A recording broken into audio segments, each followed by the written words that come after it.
montaram suas capelas e oratórios, hospitais, colégios, e também tem suas capelanias, as capelanias militares, as grandes cidades. E quando vemos um paroquiano ou um fiel católico na igreja, sabemos que é por uma opção livre. Embora tenhamos toda a norma da territorialidade, que mora naquele território, ou é aconselhado a frequentar aquela igreja matriz, estarem os senhores aqui, estarem também as senhoras com seus filhos, seus netos aqui, é sem dúvida uma opção. Muito agradecido nós estamos por podermos celebrar com um número tão agradável de irmãos e irmãs na fé. É claro que celebraríamos com a mesma solenidade se houvesse só uma pessoa aí na Assembleia. Mas a solenidade não depende só da vontade, tem pessoas disponíveis, preparadas, que ensaiam, que se dedicam. Mas podemos dizer que hoje chegamos pertinho do céu, ou o céu desceu até nós. Que beleza de palavras, de leituras, que beleza de salmos, cantos, que nos fizeram perder a hora. Eu não sei que horas temos aí no nosso relógio, nem quero saber. Quem tem esses relógios, que olha para eles, eu nem quero saber que horas são. Se alguém me disser, vai ficar com a língua seca por todo o tempo passado, 50 dias de paz. Então, amados irmãos e irmãs, muito obrigado. Uma segunda palavra, além da gratidão, é preocupação.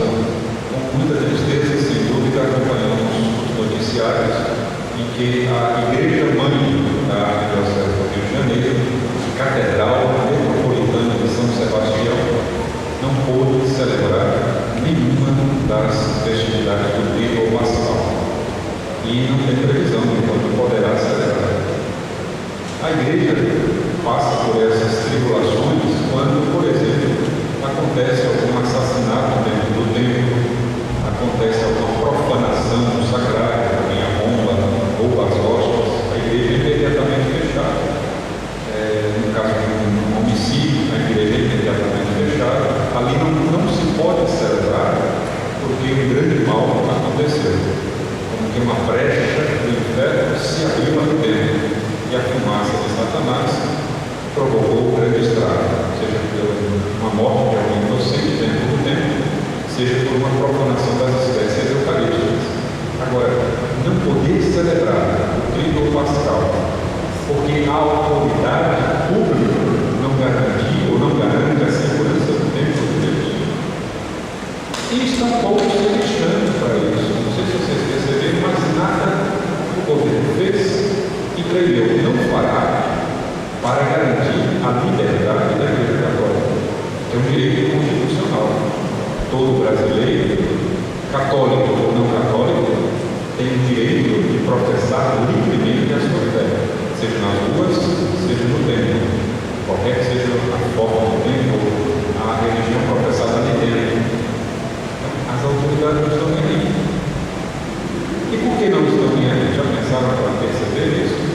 Estão com medo dos confrontos, ou não querem chamar os policiais para federal, ou porque vão ter despesas? Não. Quem dera se fosse isso se resolve com decisão política. O que está por trás é algo muito mais perigoso.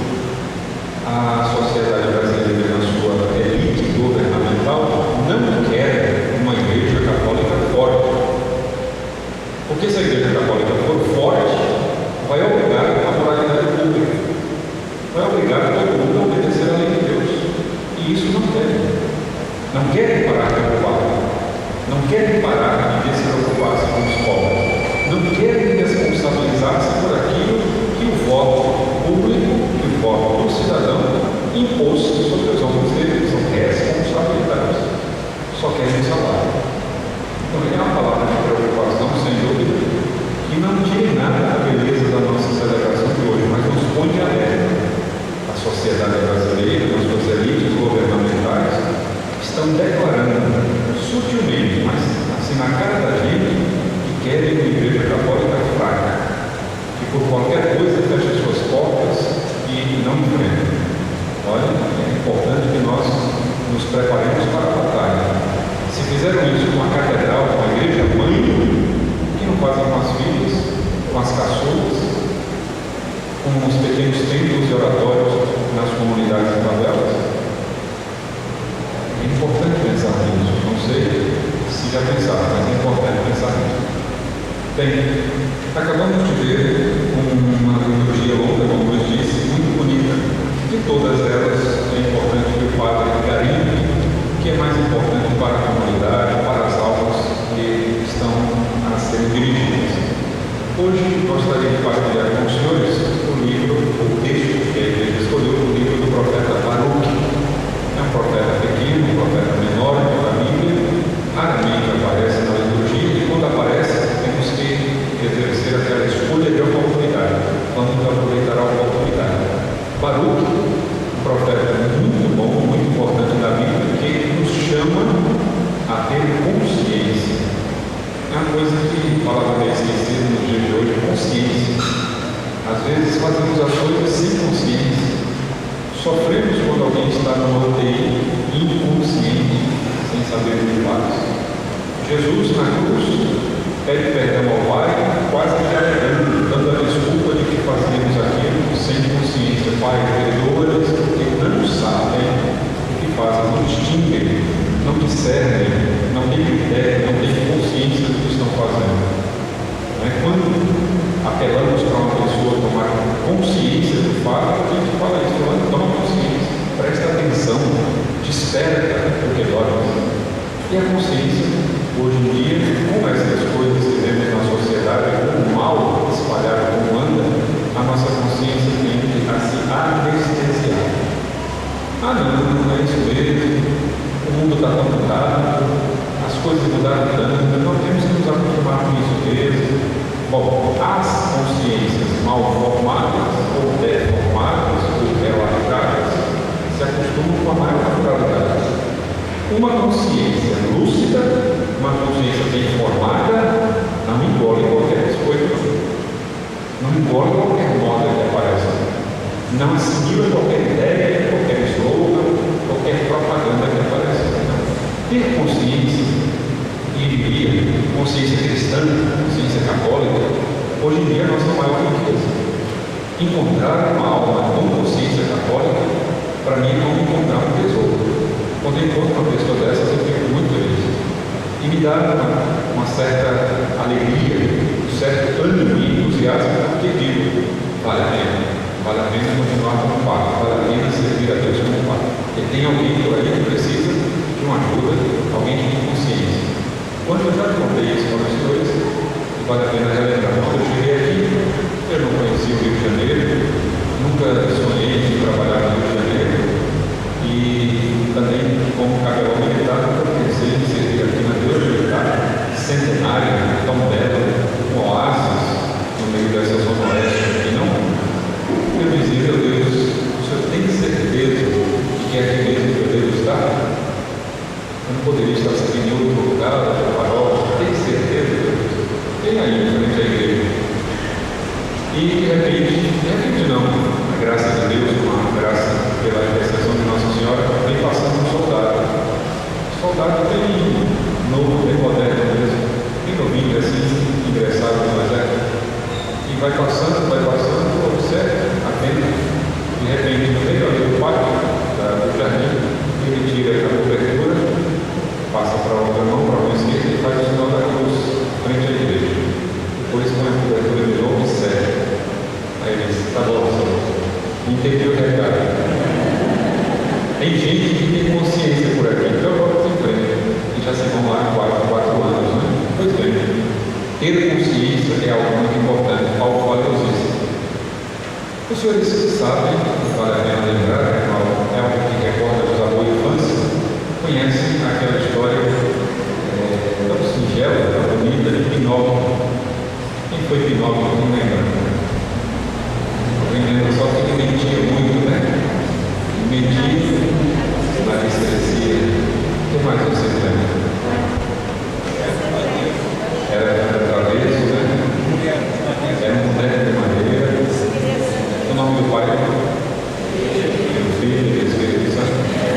Como era o nome do pai? Muito bem. A história é boa, né? É isso que a gente tem que falar nas nossas fofocas, só história boa. Mas há uma verdade da história de Pinóquio que a gente esquece. Pinóquio, de repente, queria ter algo, queria ser um menino normal, queria ser um menino comum, e começa a raciocinar, começa a pensar como se isso fosse possível a um boneco de madeira, né? Sem alma, querer ser um menino normal. E ele começa a escutar uma voz lá dentro dele, né? Lembra dessa parte da história? De repente, leva um tombo lá na escada, bate a cabeça de um lado, bate a cabeça do outro, e pula fora da cabeça dele um inseto.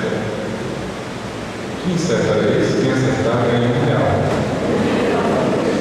Um grilo falante. E o que é que o grilo falante diz para Pinóquio? Quem era ele? Eu sou a tua consciência. Que coisa interessante. Uma história infantil, uma verdade tão bem escondida, né? Nós estamos nos tornando não bonecos de madeira, mas uma espécie de robozinhos. O que a televisão manda a gente faz, o que aparece nos outdoors a gente quer, o que a vitrine apresenta a gente vai lá e compra, o que alguém sugere, alguém usa na nossa presença, a gente quer comprar igual, chega algum que coloca o cabelo parecendo Cascão, da revista do Maurício de Souza, aí todo mundo faz a mesma coisa. Nessa Copa do Mundo, se prepare, porque vocês terão as botas mais esquisitas na cabeça e nos corpos desses atletas, né? Coisas absurdas, para chamar a atenção ao ridículo. Aparece a beleza mesmo, a beleza do sublime que leva a Deus, que a Igreja Católica sempre preservou e propagou, isso não aparece. Agora, as aberrações da estética, os senhores eram do sol.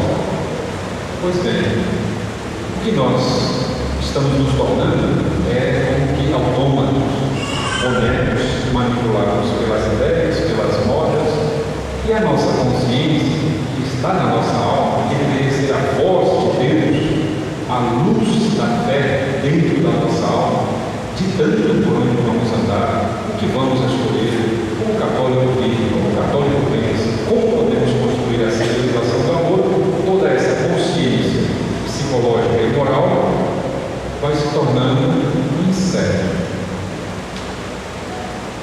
Aquelas pessoas que se dão conta de que têm consciência, de vez em quando escutam um cri-cri lá dentro da cabeça. Opa, será que eu posso fazer isso? Será que não? Escuta mais um cri-cri, eu acho que não, tá? Depois não escuta mais nada.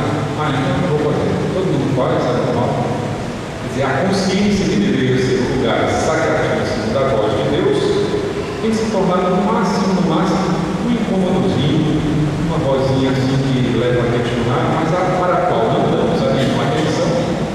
O homem moderno, que dá atenção a tudo, que presta atenção em tudo, é uma moça que passa, uma propaganda rápida que passa que presta atenção. O homem moderno cuida de tirar da sua atenção aquilo em que ele deveria prestar atenção, que é a voz da consciência. Isso em tudo, no ambiente de trabalho, no lar, no relacionamento interfamiliar, na paróquia, a gente não presta atenção à voz da consciência. Faz o que dá na telha, faz o que a emoção manda, faz o que a vontade carcomida já está pedindo há muito tempo, cai, se deleita nos males, nos prazeres, e a consciência, como dizemos, vai relaxando.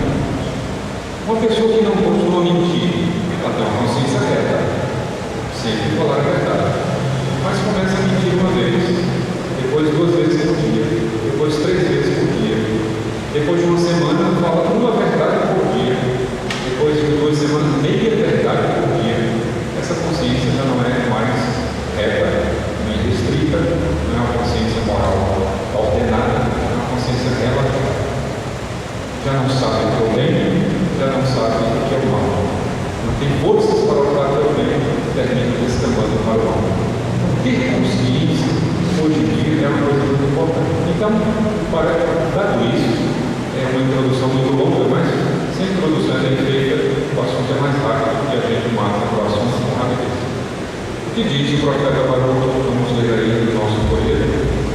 Baruch, capítulo 3, é a 6ª leitura da nossa vigília pascal.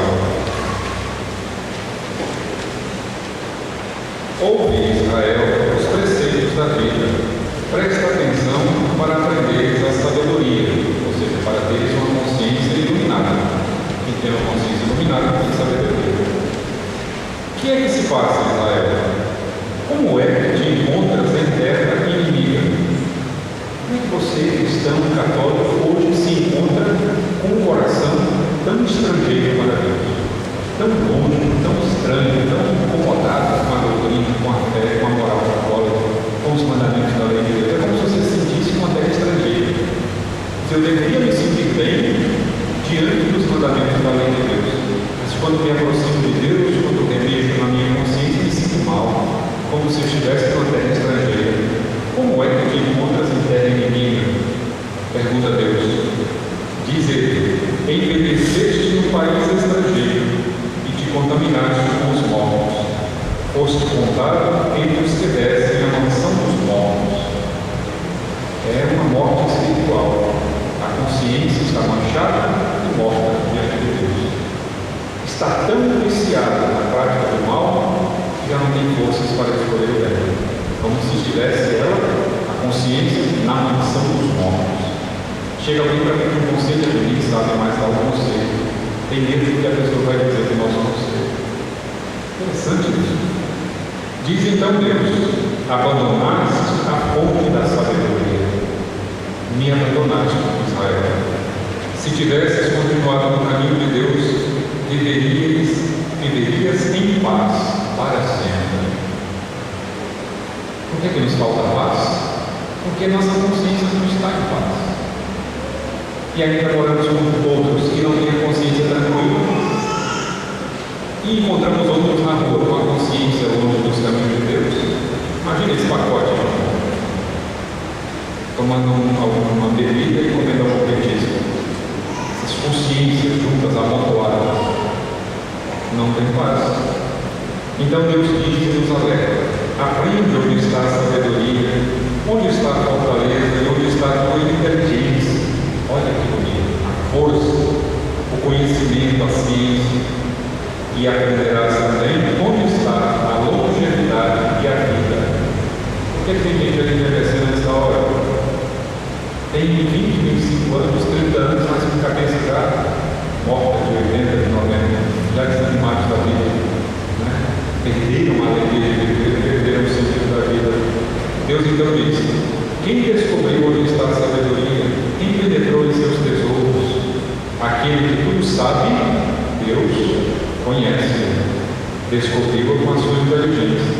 Aquele que criou a terra para sempre e encheu-a de animais e quadrúpedes, aquele que manda a luz e ela vai, chama de volta e ela obedece tremendo. É esse Deus que dá sabedoria. É esse Deus que ilumina a nossa inteligência. É esse Deus que, nos dando os mandamentos, forma a nossa consciência. Quem obedece aos mandamentos vai formando a sua consciência de vida. Quem se afasta dos mandamentos deforma a sua consciência. Terá tudo, menos consciência cristã. Na hora de fazer uma opção, fará uma opção como todos fazem, menos uma opção do cristão católico. Falará tudo que os outros falam, mas não falará como deve falar o cristão católico. Gastará o dinheiro como todo mundo gasta, mas não gastará como deve gastar o cristão católico. Ter consciência de fé é algo todo diferente, algo todo diferente. Vejam então o versículo 4, capítulo 4, versículo 1, logo no finalzinho da leitura. A sabedoria, vamos ler juntos? A sabedoria é o livro dos mandamentos de Deus, é a lei que permanece para sempre. Todos os que a seguem têm a vida, os que a abandonam têm a morte. Tem consciência viva ou tem consciência morta? É muito bonito, né? A voz de Deus é muito clara. Então Deus faz um convite para o Padre, faz um convite para vocês também. Qual é o convite de Deus? Leamos juntos. Volta de Jacó e atrás, marcha para o esplendor a sua luz. Não des a outro a tua glória, nem cedas a uma nação estranha teus privilégios. Ó Israel, felizes somos nós, porque nos é dado conhecer o que agrada a Deus.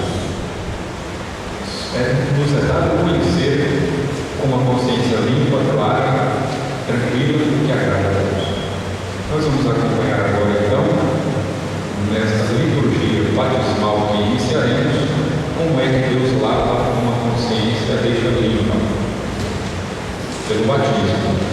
Mas para os que já foram batizados há décadas atrás, 4 décadas atrás, 5, 6 décadas atrás, qual é a forma de viver esse batismo, de renovar a vida da alma, a limpeza da consciência? Confissão. Hoje nós veremos o batismo, que é a primeira grande obra de Deus na alma, limpa a alma e vem morar na alma. Termino contando-lhes uma história muito interessante.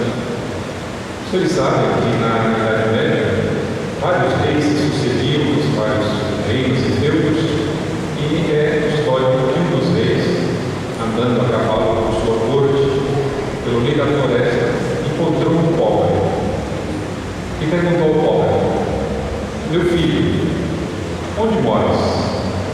E o pobre, todo envergonhado, morrendo de medo de o rei querer tomar um café na sua casa, tomar um chá.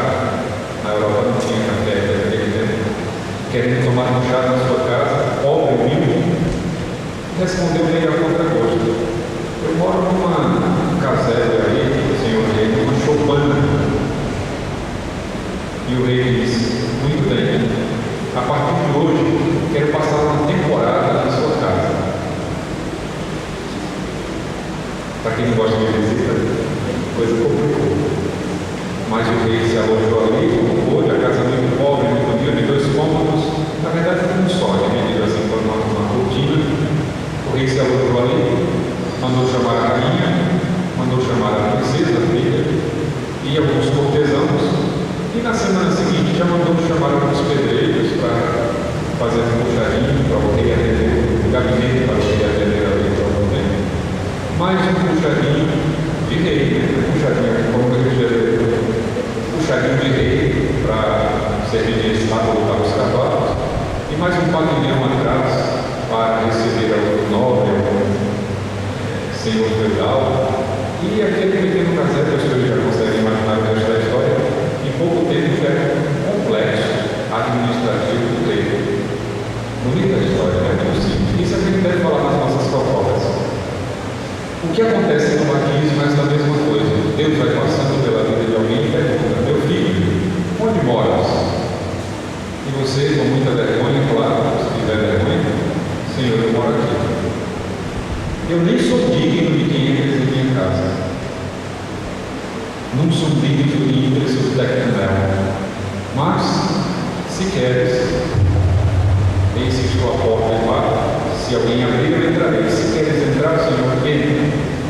E nosso Senhor entra. Como os que vão se batizar agora, depois vão receber a primeira comunhão também, nessa mesma missa de hoje. E o que vai acontecer depois? 5 minutos depois, 10 minutos depois, uma semana depois, um ano depois, 20 anos depois desse batismo, já imaginaram o que acontece na alma habitada pela Santíssima Trindade? Pai, Filho e Espírito Santo moram aqui. E chama Nossa Senhora, que é a rainha do reino, claro, e o anjo da guarda, e os santos, e essa família católica que se chama Santa Igreja Católica, e as graças, e os dons, os carismas do Espírito Santo habitando na alma, e trabalhando na alma, e ampliando a alma para fazê-la santa. Não se acha isso por aí. Então, cristãos, irmãos e irmãs batizados, nunca neguem o batismo de vocês. Nunca deixem de ser católicos. O prejuízo é muito grande. Muito grande. Não há riqueza nesse mundo que possa compensar um dia de fé católica. Então, nesta alegria da Páscoa de hoje, eu desejo a todos uma feliz e santa Páscoa, e para os nossos irmãos que se batizarão, uma verdadeira Páscoa, passagem da morte para a vida, da